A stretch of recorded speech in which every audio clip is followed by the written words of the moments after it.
인생이 성공적인가 실패적인가를 결정하는 중요한 것은 하나님이 함께 하시느냐 함께 하시지 않느냐에 결정됩니다. 그것을 다윗은 우리에게 굉장히 자세하게 분명하게 보여주고 있습니다. 우리가 알다시피 다윗은 17살이 되던 해에 처음 왕으로서의 기름 부음을 받았습니다. 그런데 그가 진정한 왕이 된 것은 그로부터 20년이 지난 그의 나이 37살이 될 때에 남북한의 왕이 되었습니다. 난세에 영웅이 난다는 말이 있듯이 이스라엘은 지금 굉장히 혼란스러운, 정치적으로 여러 가지 면에서 굉장히 혼란스러운 시기를 겪고 있지만 이 다윗 그 혼란의 시기에 왕이 되었습니다. 그리고 그가 왕이 된 이후부터 내적인 문제와 외적인 문제가 하나하나 해결되기 시작을 합니다. 어떻게 그렇게 혼란스러운 시기에 왕이 되었던 다윗은 그 모든 어려움들을 이겨나갈 수 있었을까요? 우리를 한번 생각해 보십시오. 여러분이 인생의 혼란기를 겪고 있을 때에 그것을 온전하게 해결할 수 있는 그 어떤 것을 알고 있다면, 그것이 내게 있다고 한다면 아마 간단해지지 않겠습니까? 두려워하지 않을 수 있지 않겠습니까? 다윗에게 그 어떤 것은 바로 하나님이셨습니다. 성도 여러분, 신앙생활하는 우리에게 하나님을 진정한 왕으로 모시고 살아간다면 우리의 삶은 평안해지고 온전해지고 그리고 그 모든 것들을 넉넉히 이길 수 있는 은혜가 임하게 될 것입니다. 오늘은 다윗이 왕이 된 이후에 그가 행했던 두 가지 커다란 내적인 문제와 외적인 문제를 말씀드리려고 합니다. 다윗은 왕이 되고 난 뒤에 내적인 문제였던 여부스 족속을 몰아내고 예루살렘을 회복하게 됩니다. 여러분, 예루살렘이 어떤 곳입니까? 장차 이스라엘의 대표가 되는 가장 중심이 되는 도시였고 영적인 곳이었습니다. 그런데 그 땅에 이방민족, 하나님을 대적했던 무리들이 살고 있었다는 것은 굉장히 심각한 문제였습니다. 그런데 베냐민 지파, 특히 그 베냐민 지파의 후손이었던 사울이 왕이 되고 난 뒤에 그는 반드시 이 예루살렘을 회복하고 여부스 족속을 몰아내야 됐음에도 불구하고 사울은 그렇게 하지 않았습니다. 그런데 베냐민 지파, 특히 그 베냐민 지파의 후손이었던 사울이 왕이 되고 난 뒤에 그는 반드시 이 예루살렘을 회복하고 여부스 족속을 몰아내야 됐음에도 불구하고 사울은 그렇게 하지 않았습니다. 사울의 관심은 여부스 족속이 아니라 다윗이었습니다. 여부스 족속을 몰아내야 되는데 다윗을 몰아냈습니다. 이 말은 무엇일까요? 하나님의 섭리, 하나님의 뜻을 가벼이 여기고 사울 자신이 하나님이 되어버렸다는 것입니다. 그런데 사울은 그것을 가볍게 여겼습니다. 결국 그것이 부메랑이 되어서 자신의 목숨을 잃어버리는 어리석은 사람이 되어버렸습니다. 다윗은 그 사실을 알았습니다. 그래서 왕이 되고 난 뒤에 제일 먼저 행한 것이 그 내적인 문제, 여부스 족속을 예루살렘에서 쫓아내는 것이었습니다. 약속의 땅 예루살렘을 회복하는 것이었습니다.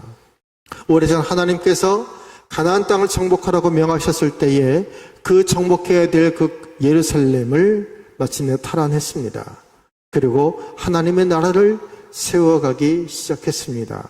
그래서 10절은 이렇게 말씀합니다. 만군의 하나님 여호와께서 함께 계시니 다윗이 점점 강성하여 가니라. 이 말씀을 우리의 삶에 한번 적용시켜 보십시오. 만군의 하나님 여호와께서 함께 하시니 내가 점점 강성하여 가니라. 그리스도를 우리 삶의 왕으로 모시고 살아간다면 우리 안에 뿌리 내렸던 여부스와도 같은 그런 악한 것들, 오래된 악습과 더러운 것들이 어떻게 되겠습니까? 우리 안에 성을 쌓고 우리의 마음을 좀먹고 썩어가게 하는 것들은 성령의 기름 부으심과 능력이 임하면 녹아지고 사라지게 되지 않겠습니까? 우리의 왕이신 그리스도가 우리를 완전히 다스리신다면, 우리가 절대적으로 왕이신 하나님께 순종한다면 400년 동안 그 땅을 차지하고 그 땅에 머물렀던 여부스 족속이 그렇게 무너진 것처럼 우리 안에 있는 그 끈질긴 것들이 무너지게 될 것입니다. 두 번째는 외적인 문제가 일어나게 되는데, 그것은 해변 민족이었던 블레셋이 전쟁을 일으키는 것입니다. 이 블레셋과의 전쟁에서 다윗이 어떻게 전쟁에 임하는지 성경을 보십시오. 19절에 굉장히 중요한 말씀이 있습니다. 19절 뭐라고 되어 있습니까? 다윗이 여호와께 여쭈어 이르되. 이 말씀은 하나님을 신앙하는 사람들이 어떻게 살아가야 하는지를 보여주는 중요한 말씀입니다. 우리가 예수를 그리스도라고 고백할 때에 어떻게 인생을 살아가야 되는지를 보여주는 말씀이에요. 여쭈어 이르되. 하나님의 사람의 공통점은 내가 아니라 하나님의 뜻, 하나님의 판단에 따르는 것입니다. 그래서 묻습니다.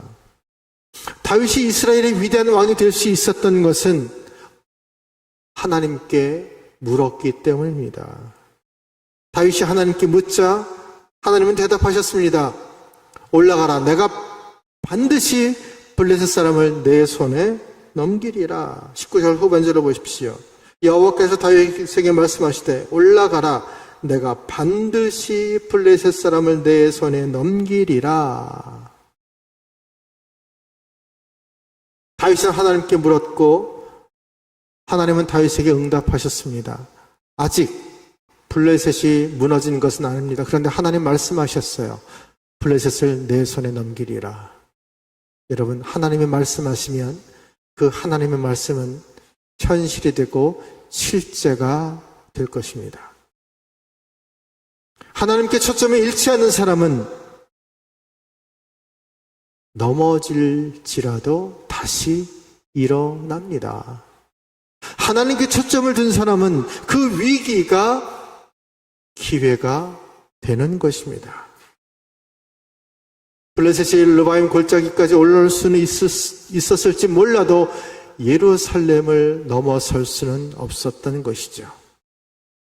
오히려 블레셋은 마치 물이 바닥에 떨어질 때 팍 하고 떨어져 흩어지는 것처럼 그렇게 깨져버렸습니다. 그래서 성경은 그곳 이름을 바알브라심이라고 기록했습니다.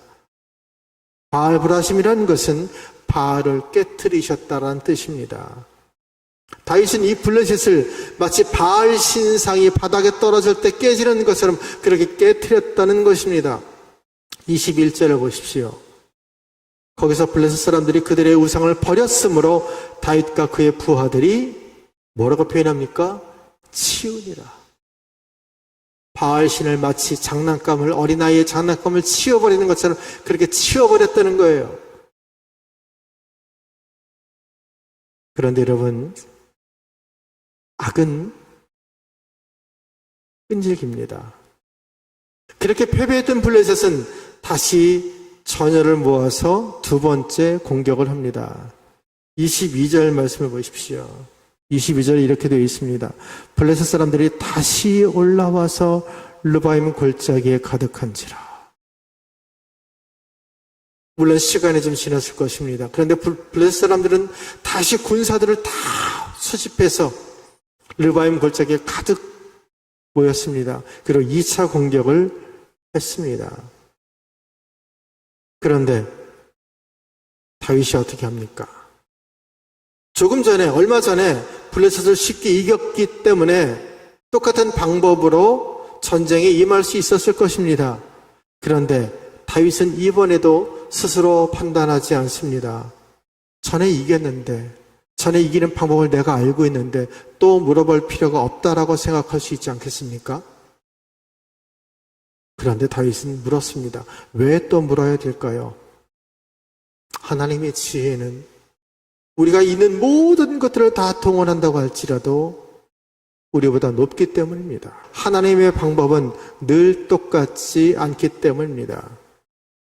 다시 물어보는 것이 믿음이고 다시 물어보는 것이 참된 신앙입니다. 다윗은 그것을 지금 우리에게 보여주고 있습니다. 영적으로 살면 사탄은 우리를 공격합니다. 마치 블레셋이 다윗과 이스라엘을 공격했던 것처럼 그렇게 쉬지 않고 우리를 넘어뜨리려고 공격합니다. 그때마다 우리는 하나님께 물어야 온전한 승리를 할 수 있습니다. 하나님께 물을 때 하나님은 하늘의 지혜를 우리에게 허락해 주십니다. 그렇기 때문에 우리는 기도해야 되는 것이죠. 그 기도는 하나님 이렇게 해 주십시오라가 아니라 하나님 이 문제를 어떻게 해결하는 것이 옳습니까? 묻는 것입니다. 그것이 기도입니다. 기도는 요구가 아니라 묻는 것입니다. 이렇게 해주세요가 아니라 하나님 이 문제를 어떻게 해결해야 하나요?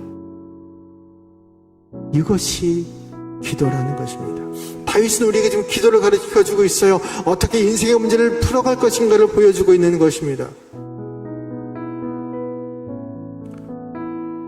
오늘 본문 이 두 가지 내적인 문제, 외적인 문제에서 하나님이 성경을 통해서 우리에게 가르쳐주는 것이 무엇일까요? 문제가 우리 앞에 있습니다. 없는 사람이 없습니다. 여러분 영적으로 살아가면 살아갈수록 큰 문제가 우리 앞에 있을 때가 있습니다. 그때마다 하나님께 물으십시오. 그때마다 하나님께 여쭈십시오. 요구하지 말고 물으십시오. 그러면 하나님께서 응답해 주실 것이고 하나님께서 내가 너보다 앞서가서 그들을 치리라 말씀하셨던 것처럼 내가 너보다 앞서가서 이 험한 것을 평탄하게 만들 것이다. 이 한 주간을 살아갈 때에 그 하나님의 은혜가 여러분에게 임하시기를 축복합니다.